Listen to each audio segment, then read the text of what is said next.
noite. Começa agora o programa Sob Nova Direção. Estamos aqui no estúdio da AltV em São Paulo, nesse dia chuvoso.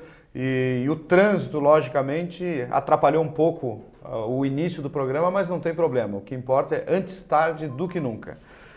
Então, e hoje, para quem estiver nos assistindo, e eu vou repetir daqui a pouco de novo, nós vamos doar 2 livros de quem iremos entrevistar.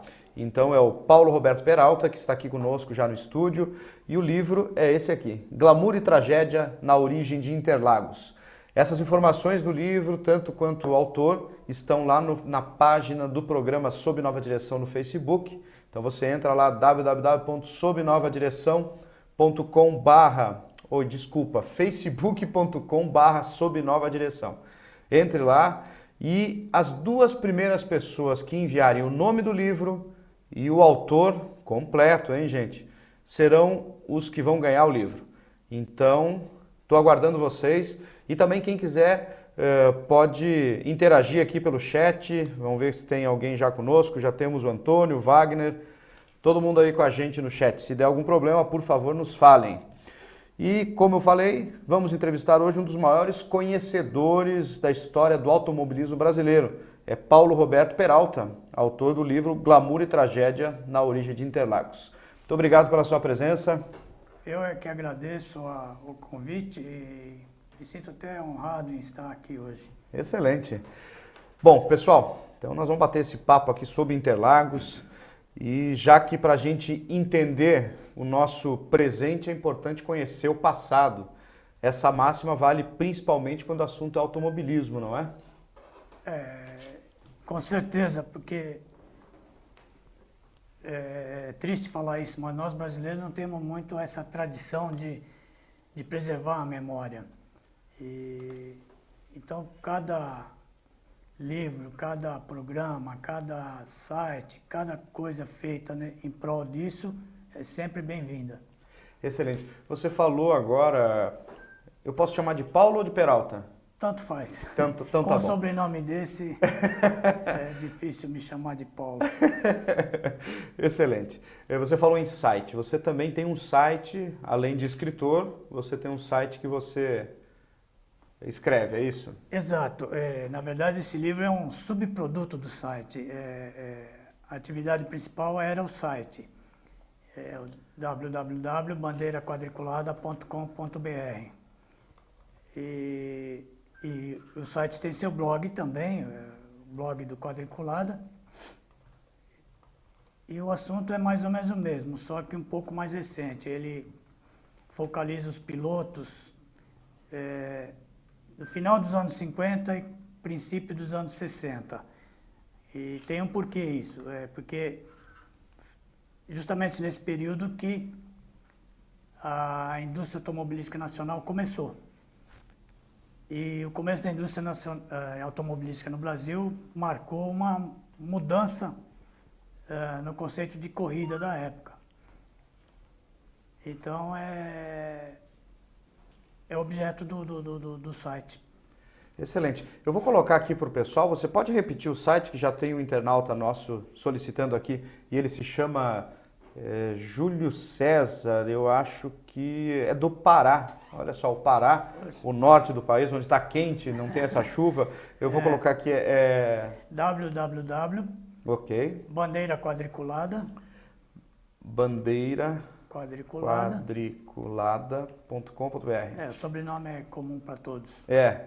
Então, olha só, gente. Quem quiser acessar o site do Paulo Peralta, é só ir lá no bandeiraquadriculada.com.br.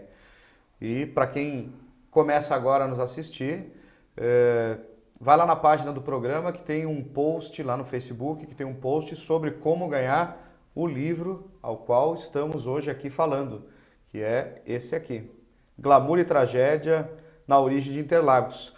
Aproveitando que você está lançando o livro agora, conte para o nosso internauta justamente é uma história de uma corrida que foi polêmica e por que essa corrida foi tão importante? Bom,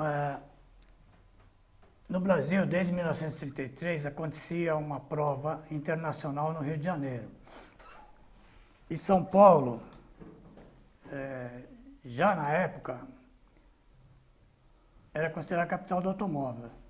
E se queria fazer uma prova internacional em São Paulo. Algumas tentativas anteriores, mas a que deu certo foi essa. Inclusive a gente tem algumas fotos aqui para você poder comentar, olha aí. Aquele é o circuito que é na Avenida Brasil. Quem está em São Paulo conhece bem a Avenida Brasil. Ele seguia a Avenida Brasil, entrava na Rua Canadá, fazia um 180 graus, entrava na Rua Chile, se não me engano, que atualmente é a 9 de Julho. Entrava na Rua Estados Unidos, descia a Canadá e entrava de volta na Avenida Brasil, só que em sentido contrário. Ia fazer o retorno na Avenida Atlântica e começava tudo de novo. Bom, essa prova é importante porque foi a primeira prova internacional realizada em São Paulo e o glamour foi a participação da Helenice, uma mulher, imagina, em 1936, uma mulher pilotando um carro de corrida. Inafortunadamente, ela foi pivô de um acidente trágico, assim, nos últimos 150 metros da corrida. Vitimou fatalmente 5 assistentes e gravemente 35. Fora aqueles leves que depois de medicados são dispensados. Esses não tem nem estimativa. E a tragédia, glamour e a tragédia. Então tá aí. Ela é essa moça aqui do... Essa é a Helenice, não aqui em São Paulo, é uma prova anterior, é uma foto anterior à prova de São Paulo. Mas deve ser da mesma época. E a maior importância da prova, em que pese o acidente, foi que ela causou a construção de Interlagos. Se nós temos Interlagos, foi em consequência desse acidente. Então eu já faço o link das duas coisas. A primeira corrida internacional, que motivou a construção de Interlagos, aí a Helenice se preparando para entrar no carro e participar da prova. Então, eu faço o link entre a tragédia, o final trágico da prova, a motivação para construir Interlagos e já conto a construção e inauguração de Interlagos. Aí a Helenice chegando no Rio de Janeiro, que antes de São Paulo ela participou do Circuito da Gávea. Essa é a direção do Automóvel Clube recepcionando ela ainda no navio. Você pode ver as escotilhas lá atrás. Uhum. Então eu conto também a inauguração de Interlagos com a segunda prova internacional em terras paulistas. Uhum. Então o livro abrange as 2 primeiras corridas internacionais em São Paulo. Excelente. E quando você ouviu pela primeira vez essa história dessa corrida? Olha, várias vezes que eu estava pesquisando para alguma coisa que eu ia escrever no site, Bandeira Quadriculada, eu acabava esbarrando em alguma coisa dessa corrida. E eu sentia falta de mais matéria, mais material. Aí, acho que em 2011, se não me engano, o Toninho de Souza comprou os direitos da prova e ele ia fazer uma reedição da prova. Não me lembro se era o Toninho de Souza, desculpe se eu errei. Mas ia ser feita uma reedição da prova. Aí eu me lembrei de tudo aquilo e, aproveitando minhas idas ao Arquivo do Estado, eu comecei a pesquisar a prova. E escrevi um artigo para pôr no site. Mas o Américo Teixeira, um jornalista amigo, era assessor de assessor de imprensa da prova. E eu mostrei para ele, ele gostou e pediu para publicar na revista da CBA. Na época a CBA mantinha a revista Motorsport. E foi publicado. E eu gostei do resultado. E a partir daí eu comecei a aprofundar as pesquisas e fiz esse link com a construção e inauguração de Interlagos. Essa é a história básica do livro. Excelente, muito bem. Novamente eu quero falar aqui para quem está chegando agora no chat, quem está assistindo agora ao programa, que nós vamos presentear 2 internautas com o livro Glamour e Tragédia na Origem de Interlagos. Entra lá na página do programa no Facebook, que é facebook.com/Sob Nova Direção, e mande inbox para mim. Os 2 primeiros que mandarem inbox o nome completo do livro e o nome do autor completo também serão os ganhadores. E eu vou só falar quem ganhou no final do programa. Então tem que ficar até o final do programa assistindo, por favor. Eu sei que tem gente ansiosa já por esse livro. Eu estou dando risada aqui porque eu fico lendo as coisas que o pessoal escreve no chat aqui, que eu não posso nem falar ao vivo, né? Deixa ele só conversar aqui. Bom, aguardo as mensagens inbox. Eu vou lhe dizer que eu já tenho uma pessoa aqui que já mandou a mensagem inbox. Então já tenho um ganhador do livro, viu? Agora estou esperando o outro para a gente falar no final do programa. Muito bem. Além desse fato, desse acidente com a Helenice, Helenice? Ah, é a Helenice mesmo. Você pode perceber que Helenice era, na verdade, o apelido dela. Uhum. Mas depois da prova, começou a surgir as Helenice brasileiras. A origem do nome Helenice é no apelido dela, só que o apelido é Helenice em francês, são 2 nomes. E o Helenice aqui nosso é uma palavra só. Excelente. E quais outros pilotos participaram da corrida, Paulo? Bom, vieram 2 pilotos da equipe Ferrari, que na época ainda era o braço direito era o braço esportivo da Alfa Romeo. Então eles corriam com o carro Alfa Romeo, que era o Pintacuda e o Marinoni. Vieram 3 pilotos argentinos, inclusive o Coppola, que havia ganho 1 mês e meio antes o circuito da Gávea. Veio a Helenice francesa.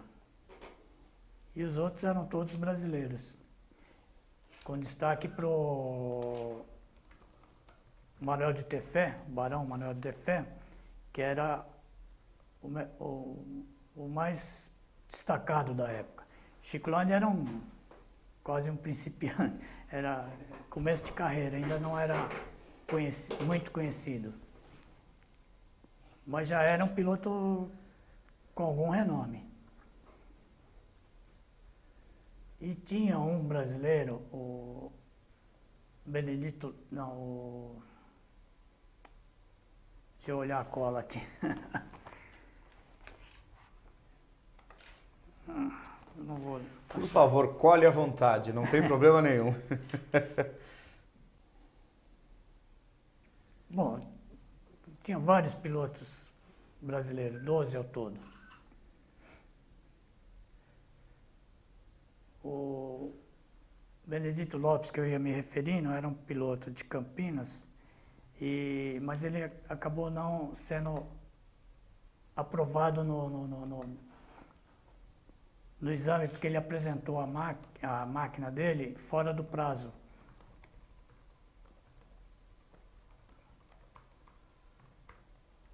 Olha só, já temos o Wagner Gonzalez aqui, está falando que o trabalho de pesquisa é excelente. Grande Wagner. Olha só. Obrigado, Wagner. E ele fala aqui, ó, eu fiquei fora do Brasil por cerca de 20 anos acompanhando a Fórmula 1. Quando deixei o Brasil, havia um grande espaço na imprensa diária brasileira, em particular em São Paulo. E aí, quando voltou em 2000, não havia mais esse espaço. Ele quer saber o que você tem a dizer sobre essa rarefação. Bom, eu não sou jornalista, o Wagner sabe disso. Eu sou simplesmente um fã que resolveu escrever sobre automobilismo, porque por uma coincidência da vida, eu me aproximei de alguns pilotos do tempo das carreteiras, que é a época que eu mais curtia automobilismo, nos anos 60. Então, não sei responder para ele esse problema de espaço. Eu sei que é difícil, mas não, na verdade não sei.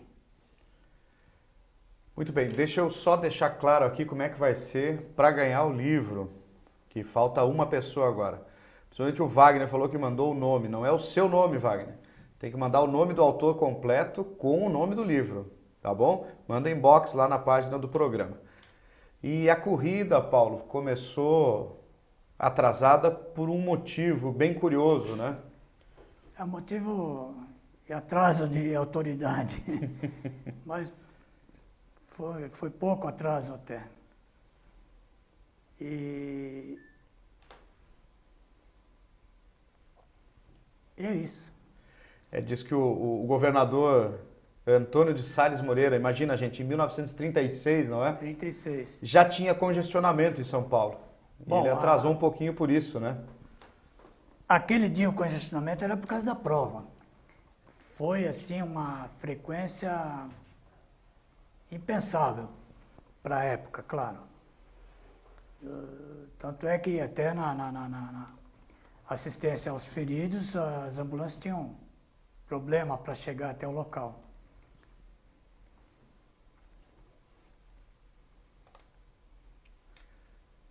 E você tem noção de quantos carros circulavam pela cidade de São Paulo naquela época? Porque em 1936 tinha o quê? 30 anos, 40 de automóveis, certo? Eu acho que esse dado tem no livro, mas assim de memória eu não me recordo. Oi? Ah, tá. 58.520 carros. Eu me lembro que eu levantei esse número, mas eu não tinha ele de memória. Então, só para a gente fazer um paralelo, né? São Paulo hoje tem 7 milhões de veículos em praticamente 80 anos, né? O automóvel evoluiu bastante esse tempo todo, né? E se multiplicou. Hoje, São Paulo, quase que em certos horários é impossível se andar de carro. Tá bem. Hoje foi um dia que estava terrível, né? Aqui. Hoje, especialmente, mais com essa chuva. Estava bem ruim. Eu vou pedir para a Sara puxar as fotos 10, 11 e 12 lá para a gente mostrar um pouquinho mais de algumas coisas curiosas que você descobriu na sua pesquisa aí sobre o acidente da época lá dessa corrida. Então, assim que ela conseguir, olha aí, ó. Helenice Barão de Tetê. Helenice Barão de Tetê, estava colado na traseira. Isso aí foi a disputa da prova, né? A Helenice tentando ultrapassar o Barão de Tefé, que o Marinoni e o Pintacuda já estavam voltas na frente, 3 voltas. Aí, pela foto, me parece que eles estão contornando a Avenida Atlântica para retornar para a Avenida Brasil. Bom, essa é a foto mais impressionante, quando O fotógrafo viveu depois dessa foto? O fotógrafo, sim. Aí ela tinha acabado de atropelar o soldado, né? E com um pouco de atenção você consegue perceber que o corpo dele ainda está na frente do carro. Você não vê mais a grade do radiador do carro, porque o corpo dele está tampando. E ela está desesperada, você vê que ela está com o braço levantado. Na sequência, aí já os corpos que foram ficando pelo caminho, né? A corrida teve que ser interrompida porque vários pilotos ainda não haviam concluído a prova. Isso é reprodução de jornal, por isso a baixa qualidade.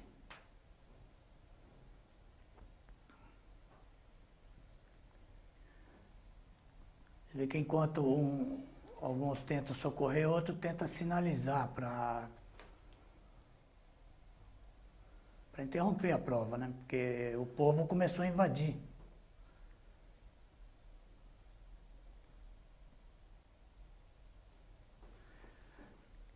E na sua concepção, que consequências teve isso para o automobilismo brasileiro? Bom, de imediato, teve um deputado classista que ele propôs um decreto proibindo corrida de rua. Isso foi ruim e, ao mesmo tempo, bom. Bom porque motivou a retomada dos projetos de Interlagos. Interlagos já existia em projeto, em intenção, desde 1926. Ele era parte de um loteamento. E com a Segunda Guerra Mundial, a Revolução de 30, 32, crise, o projeto foi engavetado. Aí com esse acidente, com tanta morte, com mais o decreto proibindo as corridas de rua em São Paulo, se desengavetou esse projeto e se tocou para frente. E hoje nós temos Interlagos. Muito bem. Agora, do projeto inicial, Interlagos foi construído, vamos dizer assim, pela metade. Ele não tinha box, não tinha banheiros, os restaurantes previstos não foram construídos, a arquibancada era precária, mas a pista estava lá. A pista estava lá e foi inaugurada, era para ser inaugurada em 1939 e acabou sendo inaugurado em 1940.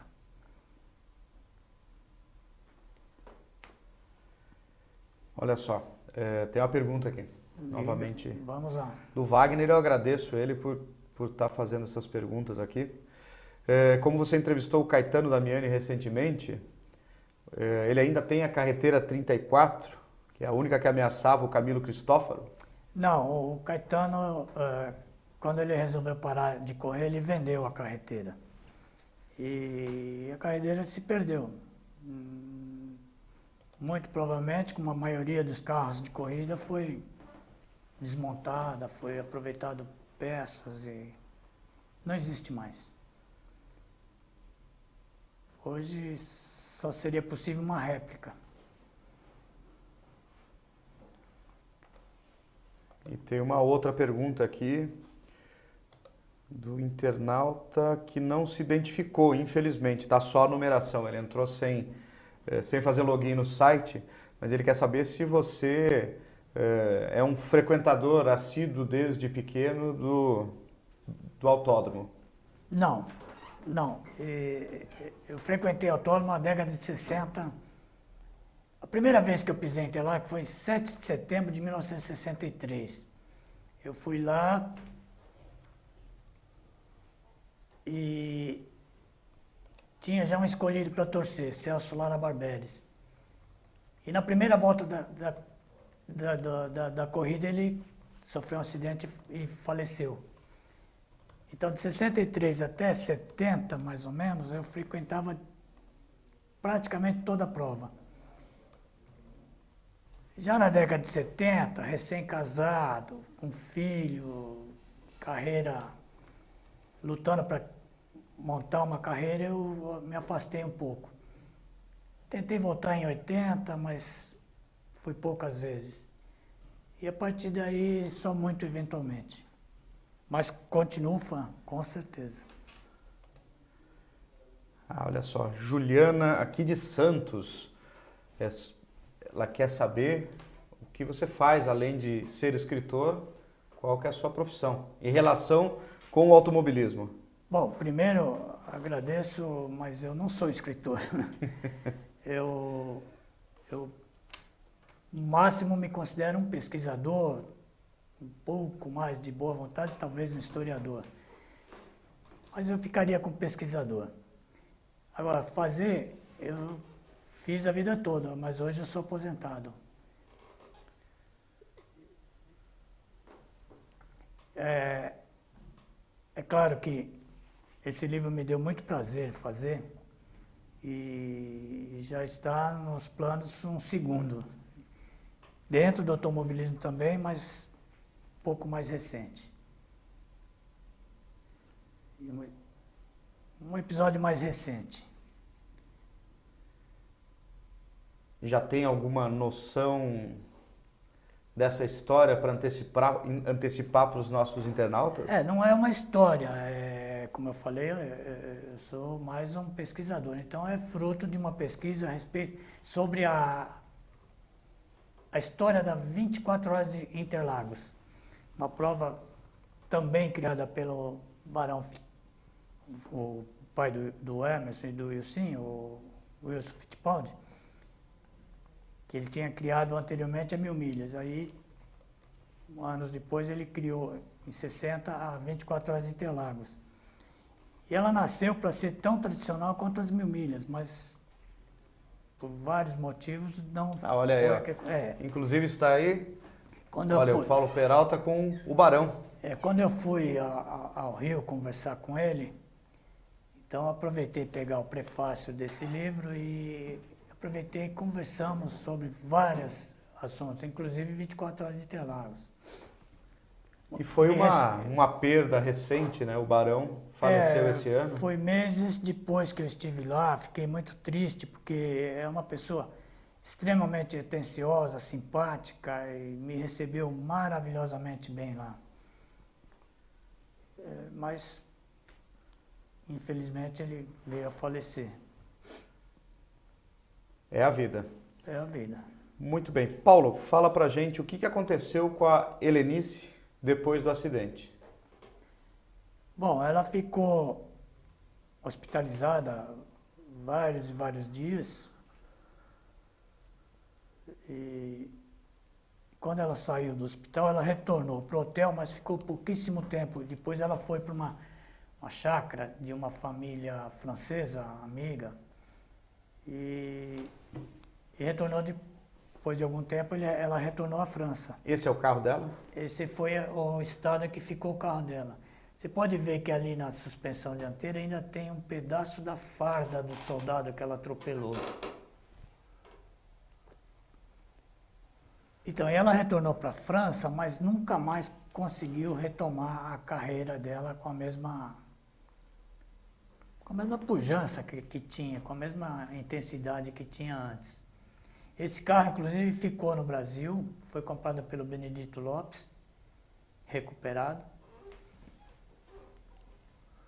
E com ele participou de diversas corridas, inclusive umas corridas em Portugal.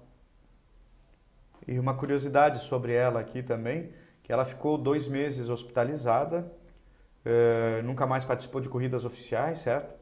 E morreu aos 84 anos, em 1984. Pelo pouco que eu sei da história dela, ela morreu assim, em condições bem precárias, abandonada até pela própria irmã. E eu não sei dizer muita coisa do final de carreira dela. Eu sei que ela tentou participar de provas e numa determinada reunião alguém acusou ela de colaborar com os nazistas e isso na época na França era uma coisa muito grave. Então ela caiu em descrédito e a partir daí ela entrou em depressão e nunca mais voltou. E tem a foto número 13, já passou ou tá lá ainda? Ah, tá, então tá jóia. É uma foto que a gente passou antes, né? Muito bem, então a gente pode dizer que essa tragédia, né, que aconteceu nessa corrida acabou por propiciar o desenvolvimento do automobilismo brasileiro? Porque Interlagos, você aqui anteriormente já entrevistou alguns dos pilotos que eu retrato no Bandeira Quadriculada, o Bird, Clemente, o Jean Balder. Isso, já passaram por aqui. O próprio Crispim. Olha lá, ó, olha a construção. Essa né? é uma foto que eu achei no Arquivo do Estado, que é a terraplenagem. Você vê que as curvas ainda não estão bem definidas, estão meio quadradas, mas ainda é a fase de terraplenagem. Deve ser 1938. Pouco depois disso, os prêmios do GP Comércio e Indústria foram entregues na pista.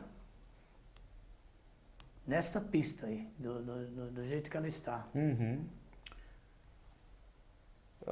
Voltando ao Caetano, só para... Caetano da ele tem alguma coisa ligada ao automobilismo ainda? Não, ele abandonou o automobilismo, ele montou uma equipe de kart lá em Guarulhos, era uma coisa pequena, mas logo ele também parou e nunca mais se envolveu com o automobilismo. Mas ele,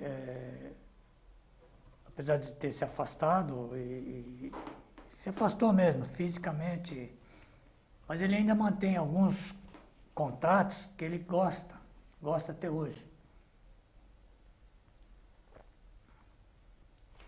Muito bem. O Adriano Santos, ele quer saber qual foi o maior acidente de toda a história do Autódromo de Interlagos. Adriano, você me pegou agora, porque eu não sei te responder. Corrida, gente, todo mundo sabe, é um esporte de risco. E acidente acontece. Não que a gente queira, mas acontece. E ficar pesquisando qual foi o pior, maior, não tenho interesse. Para você o foco foi realmente esse início mesmo? É mostrar o início do automobilismo internacional em São Paulo. Essas são as duas primeiras provas. Essas foram as duas primeiras provas internacionais.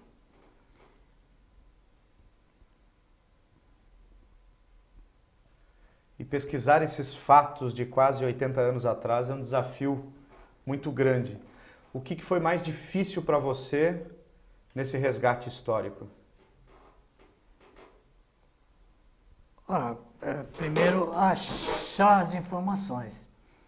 Mas para isso nós temos aqui em São Paulo o Arquivo Público do Estado e lá eles têm vários e vários jornais originais da época. Você vai lá, dá a data, o jornal, veste uma luvinha e folheia o jornal e vai achando as notícias. Como a gente sabe mais ou menos a data, você pega os jornais próximos dessa data e vai folheando. Não tem outro jeito. E vai descobrindo. Eu diria que, para mim, é a parte mais gostosa, fazer a pesquisa. É fantástico, você vai descobrindo e vai montando aquele quebra-cabeça, né? Porque na internet, antes de fazer o livro, eu encontrava muita informação desencontrada. Encontrava desencontrada, olha só. Eu via muita informação desencontrada e muito diz sobre o acidente. E muita gente imputava a culpa ao Manuel de Tefé, que teria fechado a Helenice. E no livro eu mostro que não foi o que aconteceu. O Manuel de Tefé, ele manteve a reta sem se desviar. Foi uma fatalidade mesmo. Não é algo proposital, lógico? Não, nunca é proposital. Ninguém tem a intenção de... Mas ele não tentou fechar, como muita gente na internet insinua. E a internet é fácil, né? Porque você coloca o que quiser. Ela aceita. Você posta o que for. No site lá, o Bandeira Quadriculada, que é o site que você escreve, tem mais alguns colaboradores ou é só você? Não, é a equipe do eu sozinho. Eu faço a pesquisa, faço a entrevista, a diagramação, eu publico. Tem um post seu aqui que chama Paixão, Suor e Graxa, que ele fala inclusive da primeira corrida no Brasil e na América do Sul. As corridas automobilísticas oficialmente tiveram início dia 26 de julho de 1908. É o circuito de Itapecerica. O circuito de Itapecerica foi a primeira corrida mesmo. Antes disso teve o que hoje a gente chama racha, né? Eram 3 automobilistas da época que fizeram uma prova no hipódromo da Moca, que nem existe mais. Agora, corrida oficial, promovida pelo Automóvel Clube, foi essa, circuito de Itapecerica. Excelente. E para quem chegou agora há pouco aqui no programa, para quem entrou agora no site da UTV para assistir o programa Sob Nova Direção, hoje nós estamos falando com Paulo Roberto Peralta, que é autor do livro Glamour e Tragédia na Origem de Interlagos. Inclusive, nós temos 2 livros, olha aí, a capa do livro está aí, ó.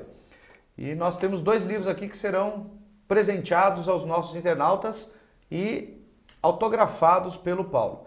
Então, eu não vou contar para ninguém, mas quem quiser, manda inbox lá na página do programa, facebook.com/Sob Nova Direção.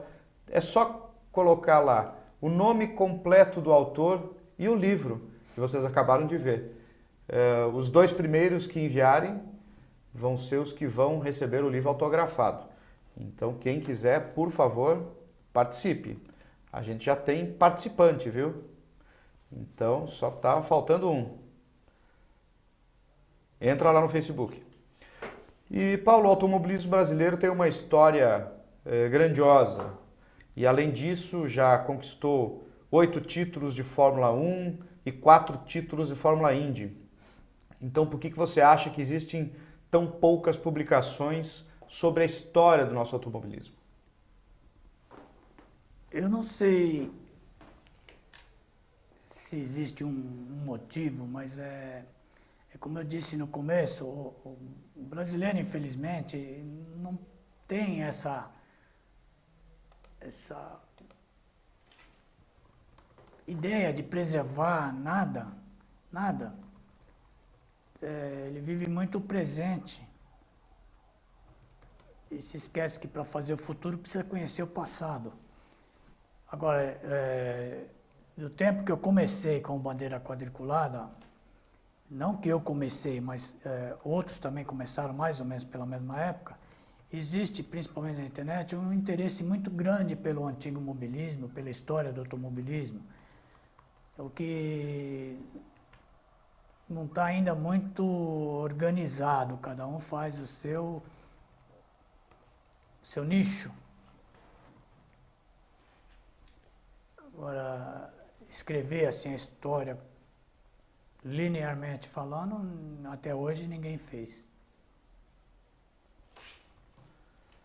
Excelente. Eu às vezes fico aqui prestando atenção porque os internautas vão conversando e a gente fica vendo o que é bom de perguntar para você, mas muitas vezes eles ficam conversando entre eles, tá? E estou acompanhando tudo aqui de perto, Paulo, não é que eu não estou dando atenção a você. Não, fique à vontade. E o que o Autódromo de Interlagos significou para o automobilismo brasileiro? Ah, bom, essa é uma excelente pergunta. Porque o Autódromo de Interlagos, o circuito antigo, bem entendido, ele era completo. Ele era mal cuidado, era mal preservado, mas em termos de circuito, ele é completo. Ele tinha tudo, curva de alta, curva de baixa, subida, descida. É o grande fator de nós termos tantos pilotos bons no exterior, era a pista de Interlagos. Você pode notar que depois da, vamos dizer, mutilação de Interlagos, que para mim aquilo lá foi uma mutilação. Interlagos ficou reduzido a pista de autorama, um pouco de exagero, mas é quase isso. E acabou de aparecer grandes pilotos brasileiros. Inclusive hoje se fala muito no risco de o Brasil não ter um representante na Fórmula 1. Porque a pista de Interlagos hoje é uma pista comum, ela não tem nada de incomum. Interlagos antigo não, ela era toda. Hoje você vê todo mundo em Deus, a Spa-Francorchamps, eu colocaria Interlagos antigo, circuito antigo, no mesmo nível de Spa. É uma pista desafiadora, cheia de alternativas. Eles podiam ter feito essa reforma e deixado uma pista alternativa.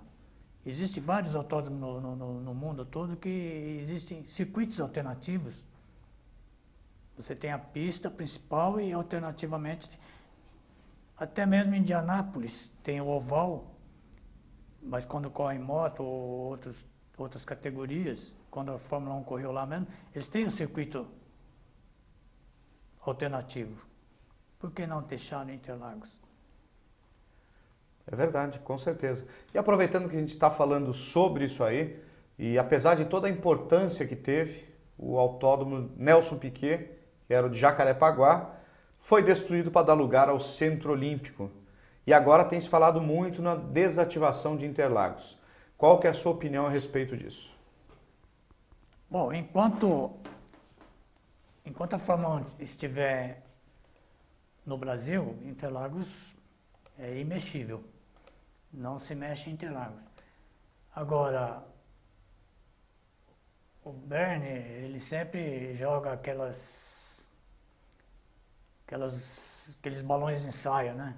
Ah, se não fizer isso, se não atender tal reivindicação, nós vamos tirar a corrida do Brasil. Eu duvido muito. Acho que o Brasil é um bom mercado para a Fórmula 1. Mas, se isso acontecer, aí eu fico preocupado realmente com o futuro de Interlagos. Agora, o que vai na cabeça dos políticos é muito difícil de se saber, né? Porque lá é um terreno gigantesco. Quando ele foi construído, aquilo lá era um deserto. Pode ver pela foto aqui da terraplanagem em 38. Aquilo lá era um deserto. Olha aí, olha a foto de novo aí. Não existia nada ao lado. Então hoje não, ele está encravado num bairro super populoso. Ele, na realidade, ele já foi tomado em toda a sua volta. Toda a sua volta ele já está tomado por prédios e vilas. Inclusive o antigo retão, hoje, mesmo com toda a boa vontade, a gente começa a perceber que é quase inviável, porque as construções estão do lado mesmo. A curva 3 hoje seria impensável, porque se cair, cai no quintal de alguém. É verdade. E você acha que o estado do autódromo hoje ele está precário? Não, hoje em dia o autódromo está bem cuidado, está bem conservado, está modernizado. Isso enquanto pista. Enquanto circuito, é aquilo que eu já falei, né? Eu acho um circuito médio. Podia melhorar bastante. Existem alguns estudos, o Chico Rosa mesmo, um dos administradores de Interlagos, ele tem alternativas, sem mexer muito, de mudar um pouco o circuito e melhorar o grau de dificuldade.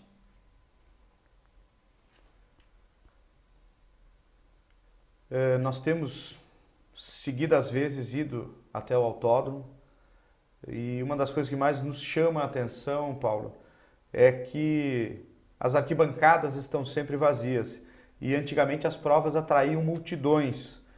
Por que será que o público sumiu hoje? Isso é uma pergunta difícil de responder. Devem ser vários motivos. Primeiro, na década de 60, as opções de lazer eram menores.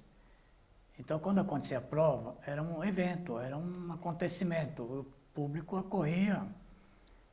Hoje, com tantas opções, o automobilismo teria que se reinventar, achar uma maneira de atrair esse público. Então, a concorrência com outros eventos, com outras atrações, é muito grande. E faltam ídolos também. Na Stock Car, hoje nós temos pilotos já com bastante nome, já se destacando, mas fora a Stock Car e a Fórmula Truck, que me desculpem os fãs, mas eu não sou admirador da Fórmula Truck, são as duas únicas categorias que levam público ao autódromo. É estudar por que isso acontece e levar essa ideia. Agora, é uma tristeza muito grande ir assistir uma prova do Campeonato Paulista. Só tem familiares, um ou outro amigo, e como você falou, você olha para a arquibancada, dá para contar nos dedos. Agora, isso não sou eu que vai dar a solução, eu não sei. Bom, e os nossos internautas, se quiserem dar alguma dica de uma solução para voltar às pistas, olha só, Paulo Lima falou, reformar ou mesmo construir um autódromo de primeiro mundo é infinitamente mais barato do que um estádio. Por que não incentivar mais o automobilismo no Brasil com a construção de novos autódromos ou recuperação dos que já existem? Bom, você mesmo citou agora há pouco, né, a destruição do autódromo Nelson Piquet, lá em Jacarepaguá. E, via de regra, é o caminho que os autódromos estão tendo, é desativação. É uma discussão que está muito em voga hoje em dia, é se mantém os autódromos como uma propriedade do município ou se privatiza. Os autódromos deveriam ser um investimento privado. Ele tem que se autossustentar. Interlagos mesmo, a vida toda praticamente ele foi deficitário. A coisa de poucos anos que ele passou a ser superavitário. E assim mesmo, porque com a administração da SP Turis, eles começaram a explorar, além do automobilismo, o espaço para show, missa, corrida de bicicleta, várias outras atividades. Isso é uma fonte de renda que ajuda a manter o espaço. Não só o automobilismo, mas o automobilismo continua sendo o principal. Muito bem. Fala de novo do teu site, teve alguns internautas que chegaram agora, você falou no começo do programa, né, sobre o Bandeira Quadriculada, e até ele brincou com a gente aqui que é ele e mais ele, a equipe. É, a equipe do Eu Sozinho. O site é o bandeiraquadriculada.com.br, nele eu procuro resgatar um pouco do que era o automobilismo final dos anos 50 e começo dos anos 60. E faço isso através de, não vou dizer biografia, seria muita pretensão, mas do perfil de vários e vários pilotos da época, famosos e não famosos. Porque não só... Inclusive tá ali, ó, tem no nosso GC, tem lá o... Ah, tá lá. Vamos conferir? Tá correto? Tá corretíssimo, né? bandeiraquadriculada.com.br. É um nome difícil de memorizar, Bandeira Quadriculada. Então, eu, através do perfil de vários pilotos, famosos e não famosos, procuro mostrar o que era o automobilismo na época. A pessoa vai ver que tinha mecânicos que sacrificavam a vida pessoal, a família, o próprio orçamento da família para se dedicar ao esporte. Outros faziam eventuais corridas, não seguiam, não era uma carreira. E tinha aqueles que chegaram a ficar famosos, que faziam a prova, a maioria das provas. E esse caldo todo que fez o automobilismo crescer. Para usar um exemplo, né, nós tivemos Pelé, é único, mas para acontecer o surgimento do Pelé, quantos milhares e milhares e milhares de pessoas jogaram futebol? Então, para mostrar que o Brasil foi campeão mundial da Fórmula 1 com o Emerson Fittipaldi, foi preciso que existissem todos esses outros. Nem que fosse apenas para encher um grid de largada. Eram pilotos que entravam simplesmente por amor ao esporte. Muito bem, agora, pessoal aqui eu já tenho Dois os ganhadores, vencedores. já tem os ganhadores. Infelizmente o terceiro que entrou ali, ou quem não conseguiu entrar na página do Facebook, perdeu a oportunidade. Mas tem aqui a Júlia perguntando aonde consegue encontrar o livro, em qual livraria, Bom, site. o livro está sendo divulgado e não é toda a livraria ainda que tem. Na verdade, são pouquíssimas. Mas a coisa funciona assim. Você vai na livraria e pergunta do livro. Ele não tem, mas pode ter certeza, ele vai anotar.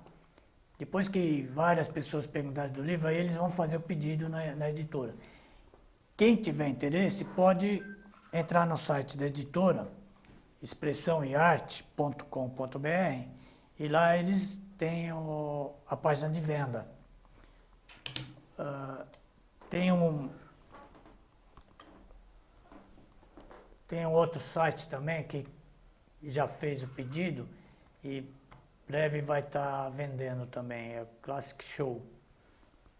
Classic Show vai ter esse livro talvez esse final de semana, começo de semana que vem já.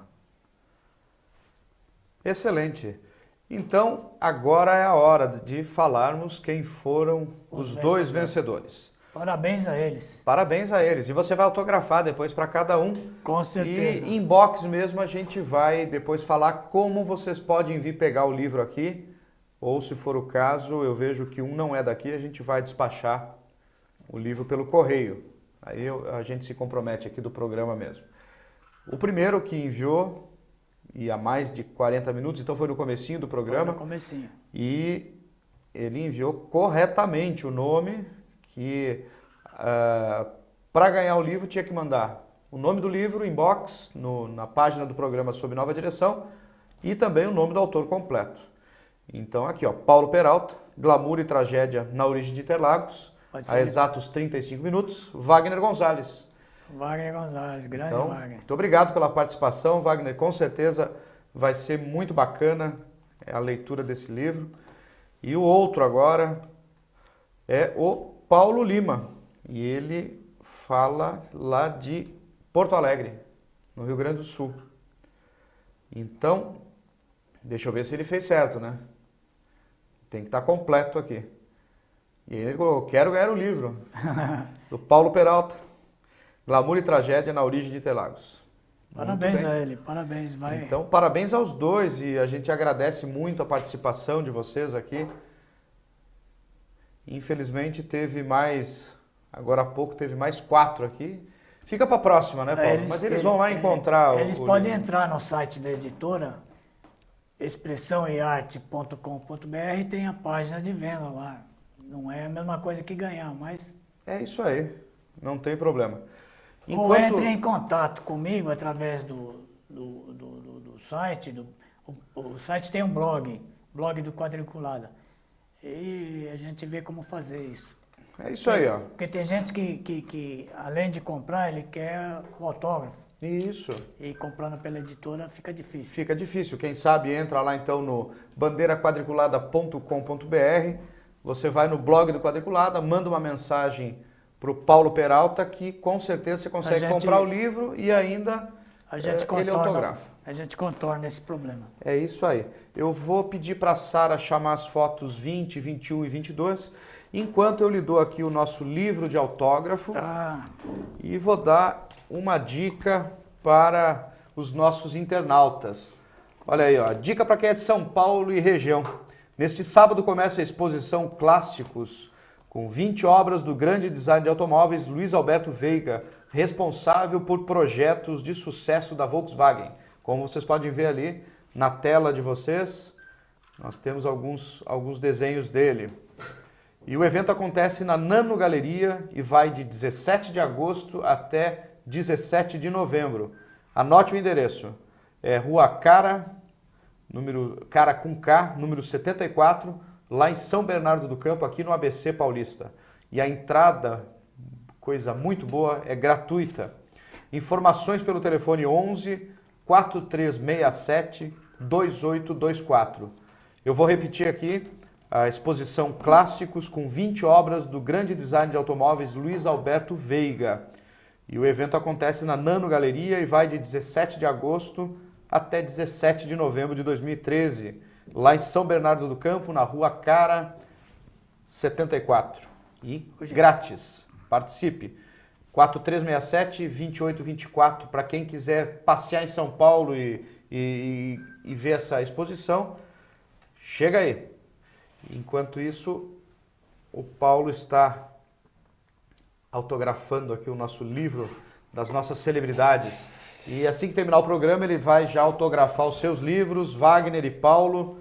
E vamos lá. Wagner, eu não sei, mas eu vou perguntar. Glaucio, por um acaso, o Veiga é o autor do Volkswagen XP2? Eu não sei. Eu preciso checar essa informação. Mas nós vamos checar e vamos ter essa resposta com você. Paulo Peralta, muito obrigado pela sua participação aqui, por contar um pouquinho dessa história do livro. Eu agradeço, na verdade, eu que tenho que agradecer o convite de estar aqui, de divulgar meu trabalho, porque você sabe, quando a gente escreve, a gente quer ser lido. Agora, como vai ser lido se as pessoas não sabem do trabalho? Então, o convite aqui foi maravilhoso, principalmente por estar com pessoas tão simpáticas e para divulgar o meu trabalho. Excelente, eu espero que todos os nossos seguidores da página conheçam mais o seu trabalho. Se não comprar o livro, vamos lá ver o blog, vamos ver o site Bandeira Quadriculada. Então, obrigado novamente e obrigado a todos que participaram do programa Sob Nova Direção, mandando suas perguntas, e na semana que vem tem mais. Até lá!